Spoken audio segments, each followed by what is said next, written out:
Motion's been, Stevens here. Motion's been heard and seconded, or is it Isaac speak on the amendment? Thank you, Mr. Speaker, ladies and gentlemen of the House. When we adopt Amendment 76, Senate Bill 1 will become the ban on abortion that everyone's been talking about for the last few weeks. Please open up your Indiana Code book. Turn to Title 16, Health. Article 34, Abortion. Chapter 2, Requirements for Performance of Abortion. In Section 1.1, lowercase a, 1, capital E, it says that human physical life begins when a human ovum is fertilized by human sperm. This is currently in the Indiana Code. Did you know that this statement of fact has been in the Indiana Code for over a decade? In fact, many of you here in this chamber probably voted for or against it when it came through. What Amendment 76 does is take that statement and spread it logically across the rest of Indiana Code. I apologize for the length of this amendment. It's pretty big. It is mostly removing stuff from the Indiana Code while adding just a little bit. A simple explanation of this amendment is that it removes every reference to the word abortion from the Indiana Code. And then it adds an article in Title 16, the health title. The new article is called The Protection of Life.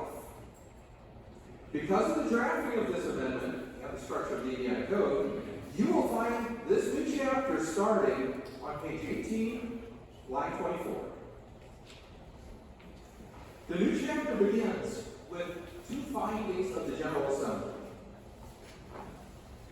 On page 18, line 26, you will find the statement of fact that we heard before restated. The General Assembly finds that human life begins when human ovum is fertilized by human sperm. This was plucked directly out of the abortion article that is being removed by the amendment. Okay, while we're there, let's just look down to the next section. It starts on line 28 of that page. The General Assembly finds that a mother and her unborn child are equally valuable as individual patients when receiving health care services from a health care provider. This statement shows the intent of this legislature in situations where the life of the mother is endangered by her unborn child. Keep going down the page to line 31. It talks about protection for a fetus born alive. In the current abortion code, a fetus born alive is required to be treated as a person and given a birth certificate. This section was also plucked directly out of the abortion article that is being removed.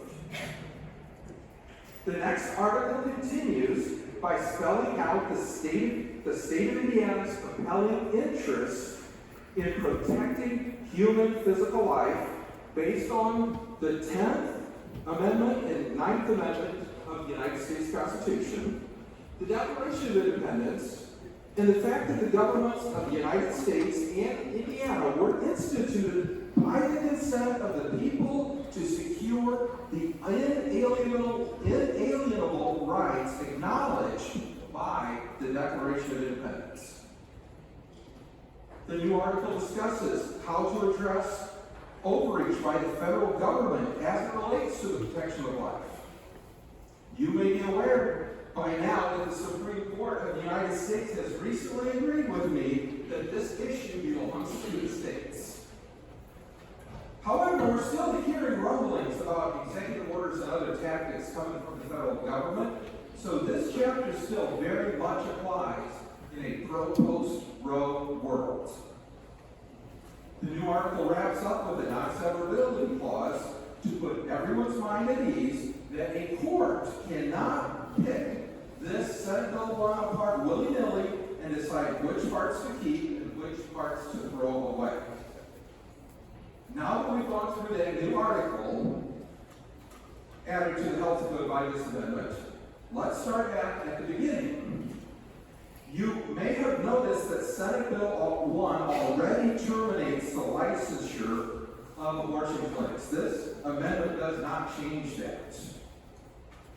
This amendment does remove the regulations on abortions, since abortion would no longer exist in the Indiana Code. This amendment also removes the exceptions for legal abortions in the criminal code, since, once again, abortion will no longer exist in the Indiana Code. To sum this up, this amendment would treat unborn babies in the early stages of pregnancy the same way that we currently treat babies in the later stages of pregnancy. It's about as simple as it gets. I urge you to join Bridges for Life and myself in bringing a logical, scientific conclusion to nearly 50 years of abortion here in Indiana. Thank you, Mr. Speaker. I respectfully request a roll call.